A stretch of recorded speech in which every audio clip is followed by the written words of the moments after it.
जय मां सरस्वती। प्यारे बच्चों, आप सभी का स्वागत है। और आज हम इस वीडियो में पढ़ने जा रहे हैं समास कि समास किसे कहते हैं, यह समास क्या होता है, इसको समझने का प्रयास जो हम इस वीडियो में करेंगे। तो प्यारे बच्चों, आपने प्रत्यय के बारे में पढ़ा है, उपसर्ग के बारे में पढ़ा है कि उनके लगने से जो नए शब्द का निर्माण होता है। प्रत्यय और उपसर्ग जो वो नया शब्द बनाते हैं। ठीक उसी प्रकार जब दो या दो से अधिक शब्द या शब्दांश आपस में मिलते हैं तो वो भी नए शब्द का निर्माण करते हैं। और ये जो नए शब्द का निर्माण का जो प्रक्रिया है, इसे हम समास कहते हैं। सीधी सी बात है कि जब दो या दो से अधिक शब्द आपस में मिलेंगे तो वो नया शब्द का निर्माण करेंगे। और जो शब्द नए शब्द निर्माण की प्रक्रिया होगी उसे हम समास कहेंगे। ठीक है, तो आज हम जो है वो समास के बारे में पढ़ेंगे। और समासिक शब्द में ये जो हमारा समासिक शब्द होता है, इसमें प्रायः दो पद होते हैं, एक पूर्व पद और दूसरा उत्तर पद। ठीक हो गया। और इसके साथ और समास प्रक्रिया से बने पद को समस्त पद कहते हैं। जो भी हमारा इस प्रक्रिया में शब्द बनेगा वो उस जो हम समस्त पद कहेंगे। समस्त पद के दोनों पदों को अलग अलग करने की जो प्रक्रिया होगी उसको हम समास विग्रह कहेंगे। अब इसमें समझने वाली जो है वो दो मुख्य बातें हैं। एक तो कि समास क्या है, पहले हमें ये समझना है कि समास क्या है। तो समास दो या दो से अधिक शब्दों के मेल से बना हुआ नया शब्द निर्माण है। और शब्द निर्माण की प्रक्रिया का नाम जो वो समास है। अर्थात कहने का भावार्थ क्या है कि जब दो या दो से अधिक शब्द जो आपस में मिलते हैं तो उस प्रक्रिया को हम समास कहते हैं। समासिक जो प्रक्रिया है, समासिक शब्द जो है वो दो पदों के मेल से बना है। उसके मुख्य दो पद होते हैं, एक पूर्व पद होता है और एक उत्तर पद होता है। जैसे मैंने आपको शब्दांश कहे, उसके दो भाग होंगे, दो खंड बन जाएंगे। तो एक पूर्व पद में आएगा और दूसरा उत्तर पद में आएगा। जो समास की प्रक्रिया से बने समस्त पद होंगे, जब हम उनको अलग अलग करेंगे, करने की जो प्रक्रिया होगी उसको हम समास विग्रह कहते हैं। इसमें दो ही मुख्य बातें आती है, समास और समास का विग्रह, मतलब उनको अलग करना। जैसे मैंने आपको कहा कि दो अलग अलग शब्द होंगे, जब वो आपस में मिलेंगे तो नया शब्द बनेगा। पहले उनका अर्थ अलग अलग होगा, ठीक है, और फिर वो बाद में जो नए शब्द बनाएंगे। तो जैसे हमने यहां लिखा, मैंने उदाहरण के लिए गंगा और एक शब्द है मेरे पास जल। तो अब जब हम इन दोनों को आपस में जोड़ देंगे, गंगा जमा जल, तो ये क्या बन जाएगा? तो ये बन जाएगा गंगा जल। ये अब ये क्या समझने वाली बात है। मैंने कहा दो या दो से अधिक शब्द, ये दो शब्द आपके अलग है। गंगा किसी का नाम है, जल पानी है। अब दोनों को मिला दिया, गंगा जमा जल, तो ये बढ़ गया गंगा जल। अब गंगा जल का यहां अर्थ आ जाएगा हमारा कि गंगा का पानी, गंगा का जल। अब जब हम इसका विग्रह करेंगे, जैसे ये कर दिया हमने, तो ये विग्रह में क्या आ जाएगा? गंगा का जल। ये मतलब गंगा का पानी। अब आपके दिमाग में बात बैठ गई होगी कि समास जो दो या दो से अधिक शब्दों के मेल से बनता है, और वो शब्द जो होते हैं वो मूल रूप से दोनों अलग अलग होते हैं, उनका अर्थ अलग अलग होता है। गंगा का अर्थ अलग है, जल का अर्थ यहाँ पर अलग है। परंतु जब इन दोनों को हम आपस में मिला देंगे, जब ये समासिक शब्द बन जाएगा तो ये गंगा जल बन गया। अब मैंने आपको पढ़ाया कि समासिक शब्द जो है वो प्रायः उसके दो पद होते हैं। एक क्या पढ़ाया मैंने आपको? पूर्व पद, और दूसरा पढ़ाया मैंने आपको उत्तर पद। ये दो इसके ये रहते हैं। तो पूर्व पद में आप इसको रख लो और उत्तर पद में इसको रख लो, ठीक है। तो ये जो पूरी प्रक्रिया इसकी हो रही है, इसको हम समास जो है वो कहते हैं, और ये समस्त पद कहलाते हैं। ये दोनों जो समस्त पद है, ये समस्त पद में आ गए। ये समासिक शब्द हो गया गंगा जल। और इसका जो विग्रह करना, विग्रह ये हो गया आपका विग्रह। विग्रह कर दिया हमने इसको अलग अलग। विग्रह का मतलब क्या है? अलग अलग। तो ये आ गया गंगा का जल। ठीक हो गया। तो अब इसके साथ आता है हमारा कि ये तो मैंने आपको समास की परिभाषा बता दी। परिभाषा में मैंने आपको बताया कि जब दो या दो से अधिक शब्द आपस में मिलते हैं तो वो नए शब्द का निर्माण करते हैं और उस शब्द निर्माण की प्रक्रिया का नाम समास है। ठीक है, समासिक शब्द के प्रायः दो पद होते हैं, पूर्व पद और उत्तर पद। ठीक है, और इनकी जो अलग समासिक पदों को जो अलग करने की प्रक्रिया है उस प्रक्रिया का नाम है विग्रह, समास का विग्रह। ठीक हो गया, तो जो उसको हम समास विग्रह कहते हैं। तो अब हम समास के भेद पढ़ेंगे। समास के भेद हैं आपके 6 मुख्य, जो वो 6 भेद हैं। ठीक है, सबसे पहला आ जाता है आपका अव्ययी भाव, उसके बाद आ जाता है तत्पुरुष,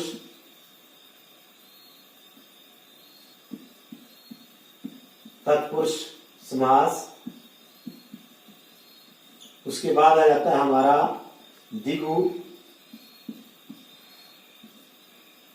उसके बाद आ जाता है हमारा द्वंद्व, और उसके बाद आ जाता है हमारा कर्मधारय, और उसके बाद आ जाता है हमारा बहुव्रीहि।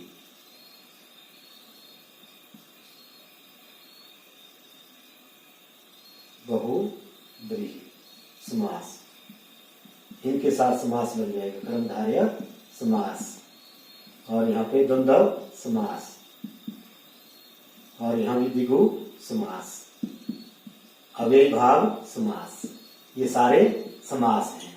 अब आपको बात बता दी कि जब दो या दो से अधिक शब्द आपस में मिलते हैं तो नए शब्द निर्माण करते हैं, और उस शब्द निर्माण की प्रक्रिया जो हम समास कहते हैं। समास के 6 भेद हैं। ठीक है, अव्ययी भाव, तत्पुरुष समास, द्विगु समास, द्वंद्व समास, कर्मधारय समास और बहुव्रीहि समास। तो ये इसके अंग हैं। ठीक है, तो सबसे पहले हम पढ़ेंगे अव्ययी समास, अव्ययी भाव समास। अब अव्ययी भाव समास पढ़ने से पहले हमें अव्ययी के ऊपर जाना होगा, जिसको हमने पहले पढ़ा हुआ है कि अव्ययी शब्द वे शब्द होते हैं वो सदा एक से रहते हैं, जिनमें कोई परिवर्तन नहीं आता, जिनमें कोई विकार उत्पन्न नहीं होता है। मूल रूप से हम उनको अविकारी शब्द भी कह देते हैं।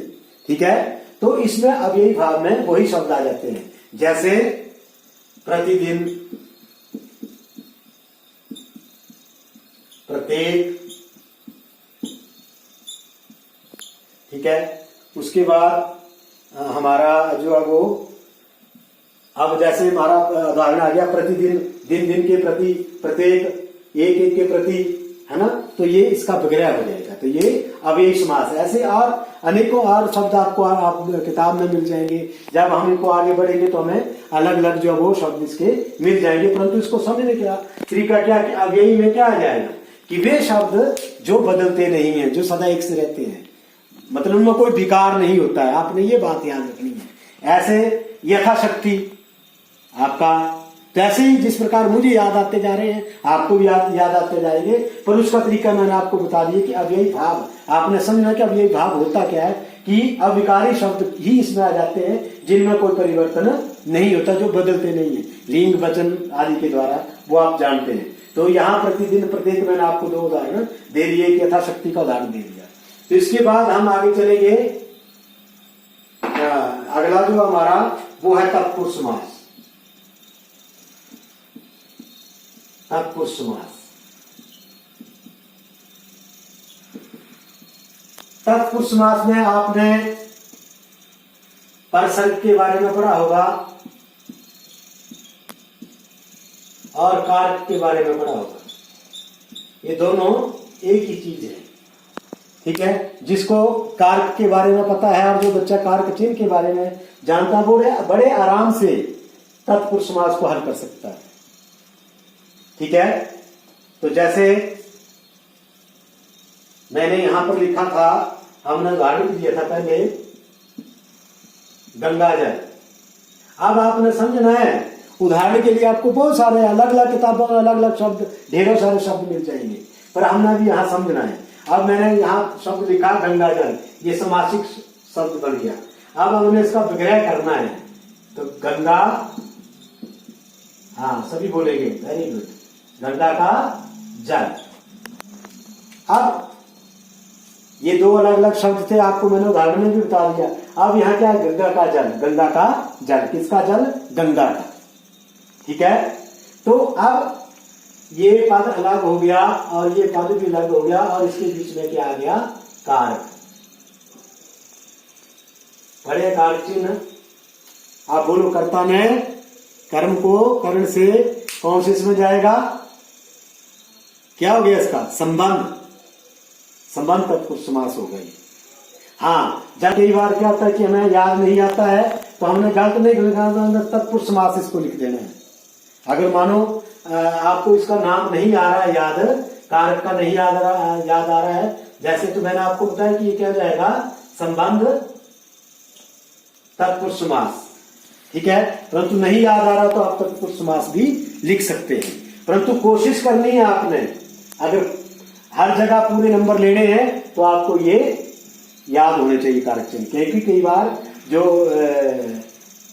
परीक्षा लेने वाले होते हैं, प्रश्न पत्र डालने वाले होते हैं, वो आपके इस बात को जानने के लिए कि क्या आपको कारक चिन्हों का भी ज्ञान है। जब मैंने आपको व्याकरण पढ़ाना शुरू किया था तो मैंने आपको शुरू में कहा था कि व्याकरण जो वो शुरू से लेकर अंत तक चलता है। ठीक है, इसको हम अलग नहीं कर सकते। हम समास रहे परंतु पढ़ के रहे, साथ में हम कारक पढ़ रहे हैं, अव्ययी शब्द पढ़ रहे हैं, मतलब हर प्रकार का व्याकरण जो हम आगे तक दोहराते चले जाएंगे। तो प्यारे बच्चों, मैं उम्मीद करूंगा कि आपको जो ये समझ आएगा। अब कारक चिन्ह आपने पढ़े हैं, उसके आधार पर इस समास को हम बांट सकते हैं। ठीक है, नहीं बांटना हो तो आप तत्पुरुष समास लिख दीजिए, पर ज्यादा अनुभव करने के लिए, ज्यादा जानकारी लेने के लिए जो हमें कारक चिन्ह जो वो याद कर लेने चाहिए। ठीक है, जैसे दूसरा शब्द है मेरे पास, विद्यालय, विद्यालय। अब क्या है, विद्या के लिए आल्य। ठीक हो गया, या विद्या का आल्य। अब इनमें सूक्ष्म सा अंतर है। अब हैं दोनों तत्पुरुष समास, बगैर जब हमने किए तब क्या आ गए, दोनों तत्पुरुष समास है, परंतु हमने पूरा बारीकी से अध्ययन करना हो तो विद्या के लिए आल्य। अब के लिए कौन सा कारक चिन्ह है, कहां आएगा, बोलो, मैं नहीं बताऊंगा, ये आपको मैंने गृह कार्य दिया, आपने सोचना, फिर नहीं पता लगेगा आप मेरे वीडियो में कमेंट करना, मैं आपको फिर से बता दूंगा। उसी प्रकार विद्या का हिंदी आपको पता लग जाएगा। ठीक है, तो जितना आप अभ्यास करेंगे, जितना ज्यादा आप अलग अलग किताबों से पढ़ेंगे, उदाहरण पढ़ेंगे, उनके ऊपर चिंतन करेंगे, मनन करेंगे, उतना ज्यादा जो आपको इसका पता चलता जाएगा। तो ये तरीका था, मैंने आपको तत्पुरुष समास आपको समझाया और मैं उम्मीद करूंगा कि आपको ये समझ आया। उसके बाद हम पढ़ेंगे द्विगु समास के बारे में। द्विगु समास में क्या होता है बच्चों, संख्या, संख्या का मतलब गिनती। ये आपने याद रखना पॉइंट, संख्या गिनती, ये समझाने के लिए लिख रहा हूं मैं, ऐसे आपको किसी किताब में नहीं मिलेगा ऐसा लिखा हुआ, मैंने आपको समझाने के लिए, ताकि जो चीज मैं आपको समझा रहा हूं एकदम से आपके मन मस्तिष्क में उतर जाए। अब द्विगु में क्या आती है, संख्या गिनती आती है जी। चौमासा, चौमासा शब्द है, चौमासा, इसका क्या हो जाएगा, चौ का मतलब चार, मासा मासों का समाहार, समाहार या समूह लो आप। ठीक है, अब गिनती आ जाएगी। त्रिफला, तीन फलों का हार, समाहार। चारपाई, चार पायों का समाहार। ठीक है, तिरंगा, तीन रंगों का समाहार। ठीक है, इसी प्रकार आप पंचवटी, पांच बटों का समाहार। ठीक है, जिस समास में अगर गिनती आ जाए, आपने आंखें बंद करके उसको द्विगु समास लिख देना है। कोई दुनिया की ताकत आपके प्रश्न को गलत नहीं कर सकती है, क्योंकि मैंने आपको समझा दी कि द्विगु में क्या होती है, संख्या होती है, गिनती होती है। हम समासों की परिभाषा को रटने में लगे रहते हैं, हम उनके इसमें लगे रहते हैं, उससे क्या होता है कि हमें वो चीज जो हमने चीज समझनी होती है वो चीज हमारी समझ में नहीं आती है। ठीक है, तो ये द्विगु समास जो है वो इसमें संख्या आती है। बाकी अगर आपने परिभाषा पढ़नी होगी तो आपके पास किताब है, वो परिभाषा नहीं बदलती, हमेशा परिभाषा एक सी रहती है। पर मेरा काम है आपको समझाना था कि आप परीक्षा में एकदम ठीक उत्तर दे दें और आपका प्रश्न ठीक हो। बाकी आप किताब से परिभाषा के बारे में पढ़ सकते हैं। फिर भी अगर आपको किसी चीज का पता नहीं लगेगा तो आपने मेरे से पूछना है, ठीक है। तो ये द्विगु समास था। अब इसके ऊपर बड़ी चर्चा करने की जरूरत नहीं है, क्योंकि दो टूक शब्दों में मैंने आपको बता दिया कि द्विगु का मतलब संख्या, गिनती, ठीक है। उसके बाद आ जाता है हमारा द्वंद्व समास। प्यारे बच्चों, इसमें क्या है, इस समास में भी क्या होता है, इस समास में योजक चिन्ह का प्रयोग होता है और लिखा जाता है। बस जैसे मैं लिखूंगा उदाहरण के लिए माता पिता, ठीक है। और ये समास एक और चीज को बताता है, अटूट संबंध को या ब्रह्मांड की सच्चाई को। अब माता पिता, इसका ये करेंगे, विग्रह करेंगे तो हो जाएगा माता और पिता, ठीक है, माता और पिता। उसी प्रकार दिन रात, तो क्या हो जाएगा, दिन और रात, ठीक है। उसी प्रकार सुख दुख, सुख और दुख, सुख होगा तो दुख आएगा, दुख होगा तो सुख आएगा, दिन होगा तो रात होगी, रात होगी तो दिन होगा। अटूट संबंध है, माता है तो पिता है, पिता है तो माता है, मतलब इनका आपस में अटूट संबंध है, इनको हम अलग नहीं कर सकते। और ये समास जो है द्वंद्व समास में उल्टा, एक दूसरे का उल्टा होगा, एक पद जो दूसरे का उल्टा होगा। माता का उल्टा पिता, माता का लिंग पिता, इसमें लिंग भी आ गया आपका, ठीक है ना। तो कितनी सारी बातें जो आपकी यहां चलते। अब दिन का उल्टा रात, रात का उल्टा दिन, ये उल्टे शब्दों में भी आ जाता है आपका। तो मतलब द्वंद्व समास को कई बार मैंने देखा कि बच्चा बड़ा रट्टा लगाते हैं, फिर भी उनकी बार बार समझ में नहीं आता है। तो उन बच्चों को अगर वो बच्चे जो वो इस ढंग से अगर मेरी बात को समझने की कोशिश करेंगे तो मैं समझता हूं कि वो द्वंद्व समास कभी भूल ही नहीं पाएंगे। ये मैं शर्त लगा सकता हूं आपके साथ। तो द्वंद्व समास को समझने के लिए हमें जो है वो इन छोटी छोटी चीजों को समझना कि हमेशा उल्टे शब्द होते हैं। और सबसे बड़ी बात कि इन दोनों के बीच में ये योजक चिन्ह लगा होता है। और दूसरा, जब उनका विग्रह करेंगे तो उसमें और लगेगा, बाकी किसी समास में नहीं आएगा। हर समास जब एक दूसरे से भिन्न है। अब यही बाहर में आपने देखा कि अविकारी शब्द आए जो शब्द नहीं बदलते हैं। तत्पुरुष समास में कारक चिन्ह आगे, परसर्ग आगे, ठीक हो गया। उसके बाद द्विगु समास में मैंने आपको संख्या और गिनती के बारे में बता दिया कि वो गिनती होगी तो चौमासा, 4 मासों का समाहार। और आप द्वंद्व समास में मैंने आपको बता दिया कि इनमें अटूट संबंध होगा, इनमें और लगेगा, इनमें योजक चिन्ह लगेगा, एक दूसरे के उल्टे होंगे, लिंग भी होंगे, जैसे माता पिता, बहन भाई, ठीक है ना। तो ये मतलब उल्टे शब्द भी होते हैं, आपस में बंधे हुए शब्द। माता पिता का अटूट रिश्ता भी है, यहाँ पे झलकता है। दिन रात, इसकी भी अटूट रिश्ता है कि दिन है तो रात है, रात है तो दिन, सुख है तो दुख है, दुख है तो सुख है। मतलब ये सारी हमारी जो एक स्थिति है उसको यहाँ दर्शाते हैं। तो बच्चों, इसको रट्टा लगाने की जरूरत नहीं है, बाकी परिभाषा आपने किताब से पढ़ लेनी है। इसके बाद हम आगे चलते हैं। हमारे पास आता है आगे कर्मधारय समास। अब कर्मधारय जो हमारा समास है, इसमें क्या होता है कि मैंने आपको यहां थोड़ी सी, जैसे हम बच्चे कई बार परिभाषा तो सभी बच्चे पढ़ रहे होते हैं पहले से ही, किताब में पढ़ते हैं, कई दिनों से आप पढ़ते आ रहे हैं, कई पिछली क्लासों में भी आपने पढ़ा है। पर हम यहाँ आकर के जो वो थोड़ी सी गलती कर देते हैं। अब इसके साथ ही मैं लिख दूंगा यहाँ पर बहुव्रीहि समास।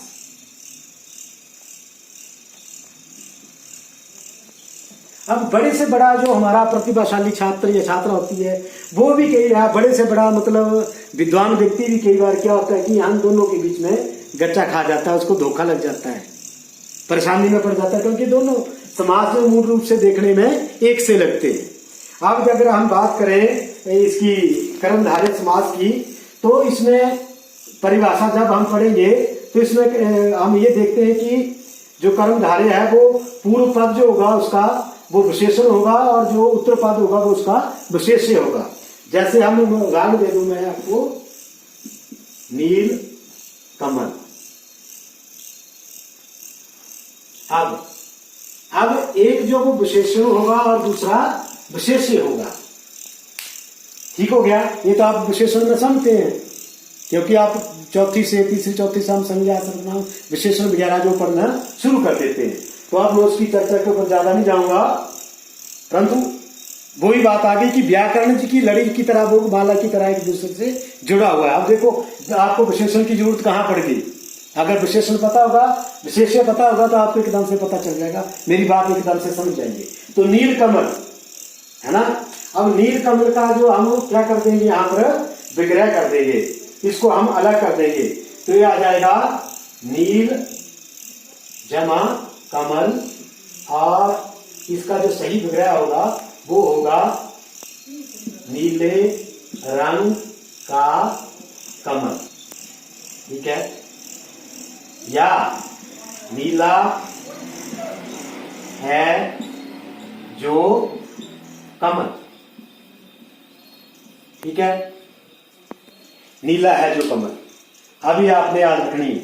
ठीक है? तो ये हमारा इस प्रकार का जो वो, इसको हम कर्मधारय कहेंगे। मैंने बता दी कि पूर्व पद जो वो उसका विशेषण होगा और जो उत्तर पद होगा वो विशेष्य होगा। अब आ जाएगा हमारा नीलकंठ। ठीक है? अब आपने इस चीज को आपने अपने दिमाग में किताब से देख लेना है, याद रखना है। अब मैंने आपको जो इसके दिन के बीच एक वास्तविक अंतर है दोनों समासों के बीच, जिसको हम प्रायः कई बार गलत लिख देते हैं, वो मैं आपको बताऊंगा। तो उसके लिए मैंने शब्द लिख दिया यहाँ पर नीलकंठ। ठीक है? अब नीलकंठ जो है वो यहाँ पर क्या है, ये कर्मधारय भी है और बहुव्रीहि समास भी है। परंतु अब हम पता कैसे लगाएंगे, किन परिस्थितियों में? अगर नीलकंठ में दिए था तो हम लिख देंगे, परंतु वो विग्रह के ऊपर निर्भर करता है। तो लिखे हम नीला है जो कंठ। प्यारे बच्चों, इस स्थिति में अगर हमने ऐसा विग्रह किया है तो क्या है वो कर्मधारय समास। या इसका दूसरा विग्रह हो सकता है नीले रंग का कंठ। ठीक है? तो दोनों स्थितियों में क्या है, कर्मधारय। पर इसी शब्द को अगर हम, इसी समासिक शब्द को अगर हम इस तरह इसका विग्रह कर देते हैं, समास का विग्रह कर देते हैं कि नीले कंठ वाला, नीला जिसका, तो ये बहुत ही बड़े अर्थ की ओर ले जाएगा हमें। और इसका होगा सदाशिव भोलेनाथ, भोले शंकर, शिव शंभू, शिव जी भगवान की तरफ इशारा है। नीले कंठ वाला, नीला है कंठ जिसका, अर्थात भगवान शिव जी। क्योंकि जब आपने देखा, पढ़ा है किताबों में, अपने इतिहास की धार्मिक किताबों में, कि देवताओं और दानवों के बीच जब संग्राम हुआ तो जब समुद्र मंथन किया गया तो उसमें से अनेकों प्रकार के रत्न मिले और उनमें सब में विष भी वहां से निकला। तो विष पीने के लिए ना देवता लोग तैयार थे, ना हमारे असुर तैयार थे। तो उसको भगवान शिव जी ने उस हलाहल को अपने यहाँ कंठ में धारण किया था, अर्थात उन्होंने पी लिया था उसको, और इसलिए तो वो हमारे भगवान शिव शंभू, महादेव शिव शंकर नीलकंठ भी कहते हैं। तो इन दोनों समासों में ये अंतर होता है। तो अब अंतर क्या है बच्चों, कि आपने इसके विग्रह को याद रखना है। ठीक है? ये जो बहुव्रीहि समास होता है, ये हमारी जो सार्वभौमिक सत्यता है, वास्तविकता है, उसको बताता है। अब जैसे पीताम्बर शब्द है, पीले हैं वस्त्र जिसके, पीले वस्त्रों वाला। ठीक है ना? तो वो बहुव्रीहि समास है। पीताम्बर का एक विग्रह और होगा, पीला है जो अंबर। अब पीला है जो अंबर, तो कहां चला जाएगा, कर्मधारय में। मतलब ये दोनों बड़े सूक्ष्म सा भेद है इन दोनों में। और भेद क्या है इन दोनों में, सिर्फ विग्रह। ठीक है? अगर ऐसे हम खुले में लिख देते हैं तो वो कर्मधारय भी हो सकता है और बहुव्रीहि भी हो सकता है। परंतु जब आपके सामने विग्रह दिया है तो हम विग्रह देख करके उसको बताएंगे। अगर नीले कंठ वाला होगा, नीला है कंठ जिसका हो, तो हम लिखेंगे बहुव्रीहि समास। कई बार हम परीक्षा जब देखते हैं और उत्तर पुस्तिकाओं को जांचते हैं तो बच्चों ने क्या लिखा था कि नीला है जो कंठ और आगे लिखा था बहुव्रीहि समास, तो उनका एक नंबर कट हो जाता है। तो बच्चों आपने उसमें इस स्थिति को ध्यान में रखना है। परिभाषा के ऊपर आपने सिर्फ पढ़ने के लिए, परीक्षा में लिखने के लिए आपने यहाँ किताब से पढ़ लेंगे, परंतु अंतर को समझने के लिए आपको इस बारीकी को समझना होगा। जो बारीकी मैंने आपको समझा दी, एक सूक्ष्म सा अंतर आपको मैंने यहाँ बता दिया। तो ये आपका समासों के बारे में था। मैंने कोशिश की आपको ठीक ढंग से समझाने की, प्रयास किया कि जो मैं चीज बोल रहा हूँ वो एकदम से आपके दिमाग में चला जाए। फिर भी अगर कोई कमी मेरी तरफ से रहे होगी समझाने में, तो आप स्वतंत्र हैं। आप मेरे कमेंट बॉक्स में जाकर कमेंट द्वारा मेरे से प्रश्न पूछ सकते हैं, अपनी जानकारी पूरी कर सकते हैं। तो प्यारे बच्चे, इसी शुभकामनाओं के साथ कि आपका आने वाला समय शुभ हो। जय हिंद, जय हिमाचल, जय मां।